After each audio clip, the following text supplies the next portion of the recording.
नमस्कार। आज के इस वीडियो में सीखेंगे इन सभी शब्दों का कैसे कैसे प्रयोग किया जाता है, क्या कॉन्सेप्ट होता है, क्या स्ट्रक्चर होता है, क्या मीनिंग होता है। पहला यूज है वुड हैव। वुड हैव का मतलब होता है कोई काम कर लिया होगा। यहाँ पर देखने से तो लग रहा है कि ये सेंटेंस बनेगा फ्यूचर में, लेकिन ये फ्यूचर में नहीं बनेगा। आखिर क्यों, तो वो भी समझ जाएंगे। एग्जाम्पल है वो कार खरीद लिया होगा। लास्ट में गागेगी, लगता है फ्यूचर का है, लेकिन इस सेंटेंस में बताया जा रहा है संभावना। जब संभावना बताया जा रहा है तो संभावना बताने के लिए हम प्रयोग करते हैं में, हम प्रयोग करते हैं वुड। दोनों का प्रयोग हम कर सकते हैं और साथ ही साथ हम माइट का भी प्रयोग कर लेते हैं। तो ये सेंटेंस ऐसे बनेगा, he would have purchased a car, वो कार खरीद लिया होगा। या he may have purchased a car, वो कार खरीद लिया होगा। या he might have purchased a car, वो कार खरीद लिया होगा। जब कोई काम की होने की संभावना बहुत कम हो और उसमें संभावना बता रहे हैं तो माइट प्रयोग करेंगे, अन्यथा में या फिर वुड प्रयोग करेंगे।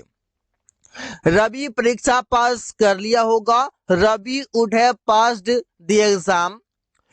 प्रिया घर पहुंच गई होगी। Priya would have reached the house. यहाँ पर देखिए कोई काम कर ली होगी, कोई काम कर लिया होगा, वहां पर वुड हैव या फिर मे हैव का प्रयोग करेंगे या फिर माइट हैव का प्रयोग करेंगे। मेरा भाई बाइक खरीद लिया होगा। My brother would have purchased a bike. मेरा भाई बाइक खरीद लिया होगा। तो ऐसे ही सेंटेंसेस कई सारे बना सकते हैं जहां पर संभावना बताएंगे, लगेगा फ्यूचर में, लेकिन वो सेंटेंस फ्यूचर का नहीं होगा। यूज ऑफ कुड बी का मतलब है किया जा सका। किया जा सका मतलब कुड बी, ये सेंटेंस पैसिव में बनेगा। यह सड़क बनाया जा सका, तो सेंटेंस बनेगा this road could be built. ये बिल्ट वर्ब का थर्ड फॉर्म है। सबसे पहले ऑब्जेक्ट, फिर कुड बी प्लस वर्ब का थर्ड फॉर्म। आम तोड़ा जा सका, the mango could be plugged. Mango object could be plus verb का थर्ड फॉर्म।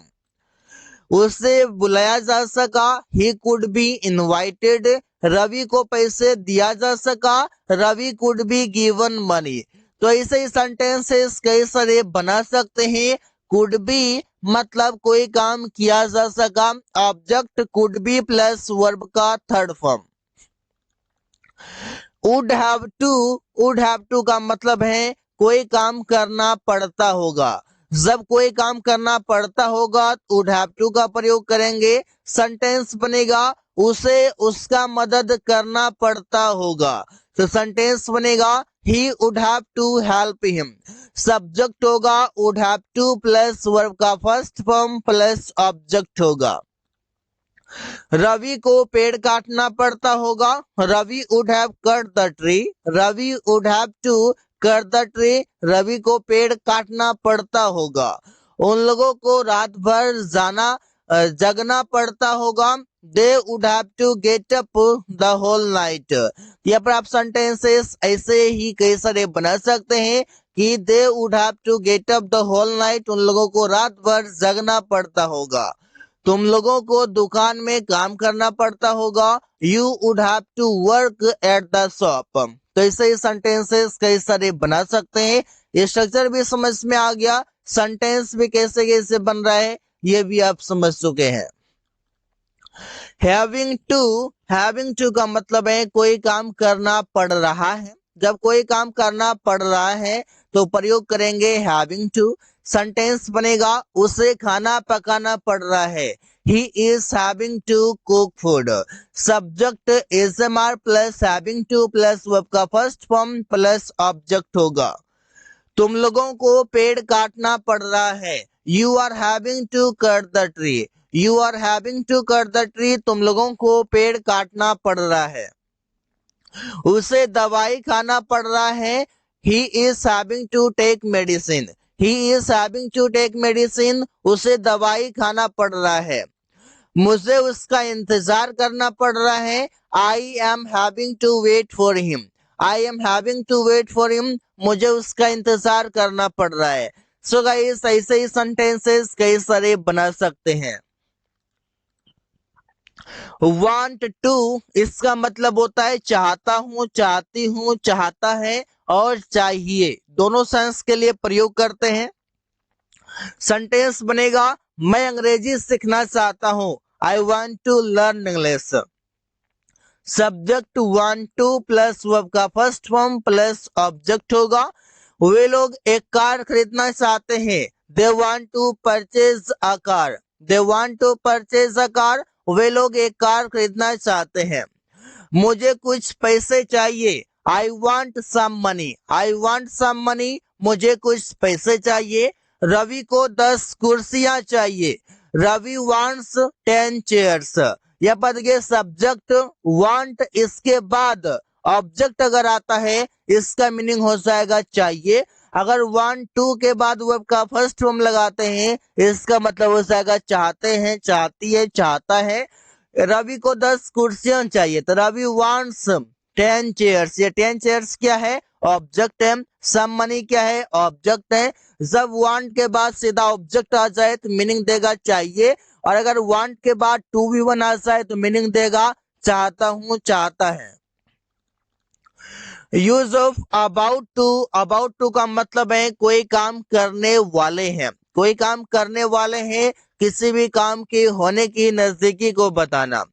बस आने ही वाली है, the bus is about to come, या the bus is about to arrive. वो स्टेशन पहुंचने ही वाला है, he is about to reach the station. He is about to reach the station, वो स्टेशन पहुंचने ही वाला है। हम लोग खाना खाने ही वाले हैं, we are about to eat food. We are about to eat food, हम लोग खाना खाने ही वाले हैं।